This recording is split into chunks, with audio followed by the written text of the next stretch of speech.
Europe 1.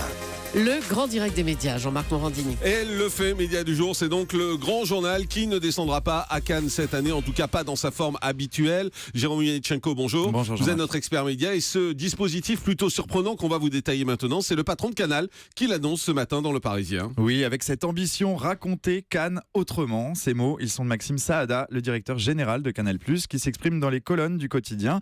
Il revient dans le détail sur la façon dont sa chaîne va traiter le festival du 11 au 22 mai prochain.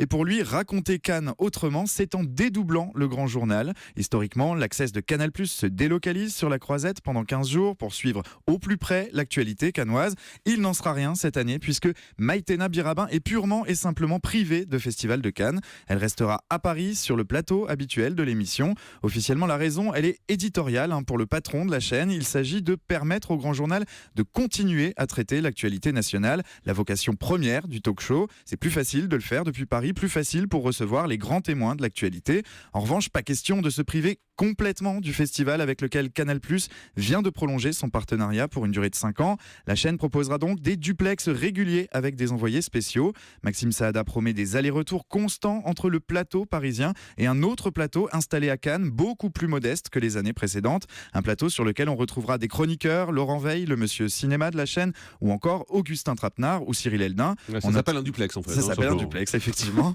On notera enfin que Maïtena Birabin n'est pas la seule à ne pas décrocher son billet pour Cannes et sa chambre vue sur mer à l'hôtel Martinez, puisque les Guignols devront eux aussi rester à Paris. Ouais, et tout ça, c'est la confirmation de ces informations qu'on vous révélait il y a déjà plusieurs jours sur Europe 1. Oui, Jean-Marc, fin janvier, vous annonciez sur votre blog et à l'antenne que le grand journal n'irait pas à Cannes.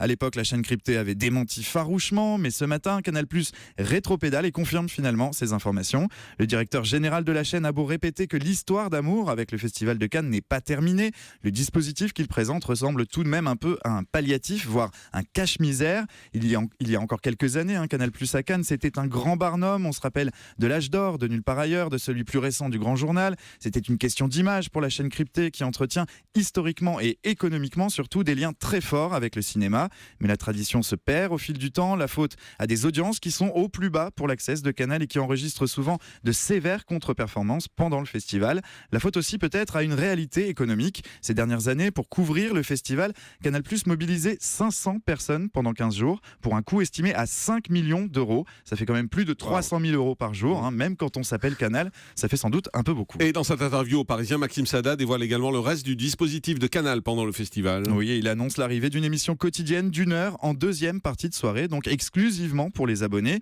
autour d'Ali Badou et des équipes du supplément. On apprend aussi que Le Cercle, le rendez-vous cinéphile hebdomadaire animé par Daphné Roulier, proposera 2 émissions en direct sur la durée du festival. Mais ces 2 nouveautés restent une bien mince compensation, histoire de prouver que non, les liens entre Canal et le cinéma ne sont pas totalement rompus. Il n'empêche qu'on a tout de même un peu le sentiment que la chaîne cryptée essaie péniblement de faire bonne figure avec ce grand journal New Look, un grand journal auquel on reproche souvent de ne pas parvenir à trancher entre le traitement de l'info sérieuse d'un côté et celui de l'actu plus légère et des paillettes de l'autre. Avec ce dispositif un brin boiteux, Canal+ semble couper le bâton pour se faire battre. Effectivement, merci beaucoup Jérôme Yanitchenko. C'est vrai qu'on ne comprend pas vraiment la com de Canal qui dément une info qu'on donne il y a 15 jours pour ensuite nous révéler que Maïtena Birabin finalement ne va pas à Cannes en essayant de nous faire croire que le grand journal va à Cannes avec des duplex qui seront organisés. Voilà, c'est un peu bizarre comme façon de communiquer de la part de Canal. Merci Jérôme.